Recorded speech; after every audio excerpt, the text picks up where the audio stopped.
თეატრის, კინოს, მუსიკისა და ქორეოგრაფიის მუზეუმის ფონდში სარეაბილიტაციო სამუშაოები დასრულდა. პროექტის მიხედვით გაფართოვდა საცავის ოთახები, დამონტაჟდა სტელაჟები და დარეგულირდა ტემპერატურული რეჟიმი. ქართული თეატრისა და კინოს ამსახველი ისტორიული მასალა ერთ სივრცეში მოთავსდა. რეაბილიტაცია ექსპონატების რესტავრაციასაც ითვალისწინებს, უნიკალური ნამუშევრების აღდგენაზე ექსპერტები ამ დრომდე მუშაობენ. სოფო მდინარაძის რეპორტაჟი. იგი ადვილად მოძრაობს და მიდგომაც მასთან ძალიან ადვილი არის. 6 მოძრავი სტელაჟი 60 ნამუშევარს იტევს. მისი მეშვეობით მცველებს საჭირო სურათის მოძებნა აღარ უჭირთ. ცნობილ თეატრალურ მოღვაწეთა პორტრეტები, დეკორაციები და კოსტიუმების ესკიზები. ქართული თეატრისა და კინოს დრამატურგიის ამსახველი მასალა უკვე ერთ სივრცეში მოთავსდა. წლების შემდეგ სახვითი ხელოვნების ფონდს რეაბილიტაცია პირველად ჩაუტარდა.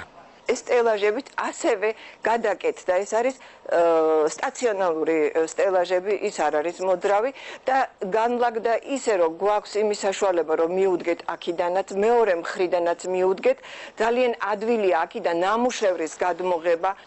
თეატრის, კინოს, მუსიკისა და ქორეოგრაფიის მუზეუმში 10,000-ზე მეტი ექსპონატი ინახება, რომელიც საქართველოში თეატრისა და კინოს განვითარებას ასახავს. ფონდში ერთ-ერთი ყველაზე ძველი გრავიურა მე-16-მე-17 საუკუნისაა. რეაბილიტაციის პროექტის მიხედვით საცავის ოთახები გაფართოვდა, დამონტაჟდა სტელაჟები, დაცულია ტემპერატურული რეჟიმიც.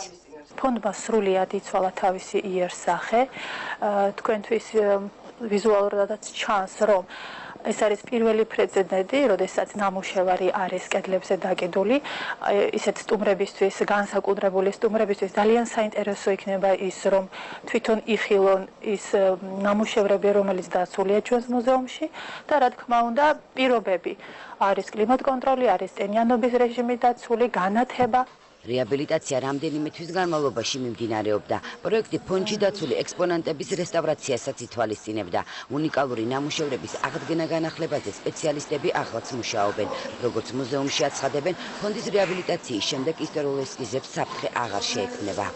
ამ ფონდის რეაბილიტაცია იყო ძალიან მნიშვნელოვანი. იქიდან გამომდინარე, რომ ეს არის არა მარტო განსაკუთრებული ფონდი ამ მუზეუმის, არამედ საერთოდ ქართული ეროვნული საგანძურის ყველაზე მნიშვნელოვანი საცავი, ერთ-ერთი ყველაზე მნიშვნელოვანი, რადგან აქ მე-20 საუკუნის ქართული მხატვრობის ბრწყინვალე სახელებია წარმოდგენილი.